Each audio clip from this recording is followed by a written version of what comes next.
कहते हैं कि वो पूछ रहे हैं कि आप ये बताइए कि इनकी उपासना कैसे होती है।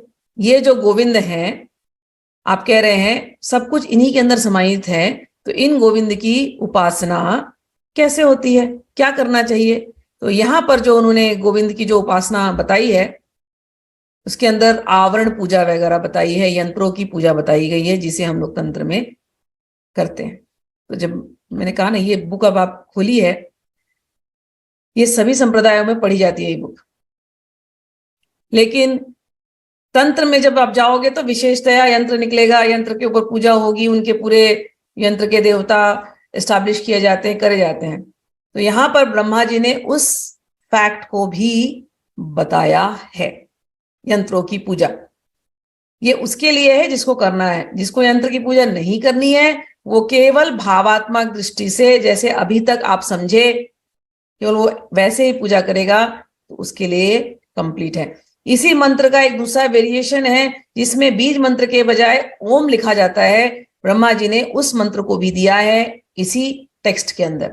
लेकिन ओम का जो मंत्र होता है, वो उसके लिए बहुत ब्रह्मचर्य का पालन करना है, और वो नहीं देते, क्योंकि ओम वाला जो मंत्र करने के पहले ओम की अपनी एक अलग साधना होती है, जिसको गुरु के निर्देशन में करना पड़ता है। वो मंत्र सबको नहीं मिलता, वो ब्रह्मचारियों के लिए है, सन्यासियों के लिए है।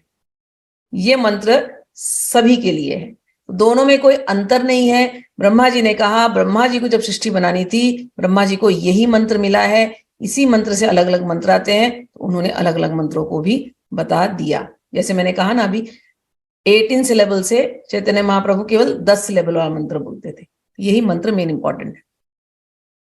भगवान वो पूछते हैं, तान उवाच यत्यस्य पीठम हिरण्यष्टा अष्टपला शंभुजम तदनंतरालिके अनलास्त्र युगम तदनंतर आर्णाक अखिल बीजम कृष्णाय नम इति बीजार्थम सब्रह्मणाय माधाय अनंग गायत्री यथावद्व्यालिख्यम भूमंडलम शूलवेष्टितम। आगे कहते हैं, शूलवेष्टितम कृत्वांग वासुदेव रुक्मिणी आदि खा शक्तीन्द्रादि वासुदेवादि पार्थादि निधि आवितम यजेत संध्या सुप्रति प्रतिभि उपचारैस तेना स्याखिलम भवति अखिलम भवति ती। तो इन्होंने अब इस श्लोक में कैसे इसकी यंत्र की स्थापना करनी चाहिए, पीठ बनाना चाहिए, उसके ऊपर यंत्र रखना चाहिए। यंत्र में अष्टदल होते हैं, अष्टदल के अंदर 2 ट्रायंगल होंगे, मतलब हेक्सागन, और हेक्सागन के अंदर मंत्र लिखना है, बीज मंत्र लिखना है, और उसके बाद में कृष्ण गायत्री मंत्र उसके आसपास लिखना है। और ये जो यंत्र बनता है, इसमें भूपुर होता है।